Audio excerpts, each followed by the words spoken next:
இன்னைக்கு நம்ம வந்து மீனை வந்து பிடிச்சி ஆஞ்சி கஷ்டப்பட்டு மிளகாத்தூள்லாம் தடவி பயங்கரமா வறுத்து சாப்பிட போறோம். பயங்கரமா இருக்கிறா போல. என்ன ஒண்ணு எந்த லைட்டா கறிக்குது, ஒன்றும் பிரச்சனை இல்லை. மீன்லாம் வந்து இதெல்லாம் வந்து இருக்கு. அருமையா வந்து மிளகாத்தூள்லாம் தடவி பக்காவா இருக்கிறா போல. இதை சூப்பரா வறுக்கிறோம். அதாவது வந்து வறுத்த மீன் 2-3 இருக்கிறா போல. இது காட்டுறேன் உங்களுக்கு. லைட்டா என்ன ஒண்ணு இது மிளகாத்தூள் நல்லா காரசார தடவுல, அது ஒன்றும் பிரச்சனை இல்லை. நல்லா வந்து வெந்திருக்குங்க.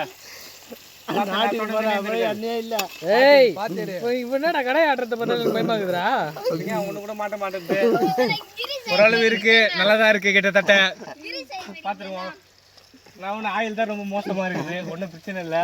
அது பஜாஜ் ஆயிலுங்க, அது அப்படிதான் இருக்குங்க. அரிஞ்சா நாளைக்கு செஞ்சிடலாமா? நாளைக்கு செஞ்சிடலாமா? பக்காவா இருக்குதுங்க. பக்காவா வந்து வறுத்து வந்து ஒரு 2-3 இந்த மாதிரி பீஸ் மட்டும் போடு. இதுல மாதிரி போடு. சரியான மீனுங்க. சும்மா எத்து நல்லா குழுக்களா இருக்குதுங்க. குழுக்களா இருக்குதாமா? அது பக்காவா பொரிகிறா போல. வர வர வர ஒன்றும் பிரச்சனை இல்லை. அருமையாகிறா போல.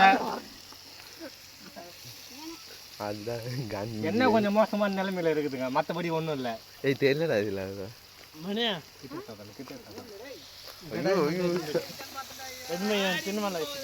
பக்காவா இருக்கிறா போல. மசாலாலாம் போட்டு நல்லா ஊற வச்சிருக்கிறோம் மீனை. சும்மா ஒவ்வொன்றுமே வந்து அல்டிமேட்டா இருக்குது. சாப்பிட்டோம் பார்த்தாச்சு. இந்த மாதிரி வந்து ஒரு அருமையான மீன் தான் வந்து இன்னைக்கு வந்து வறுத்து சாப்பிட்ருக்கோம்.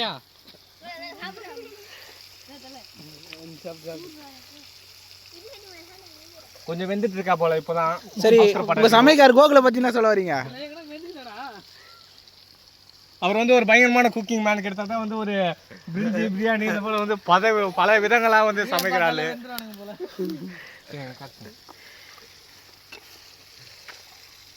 வெந்துச்சா கோகுல? நான் பாரு கோகுல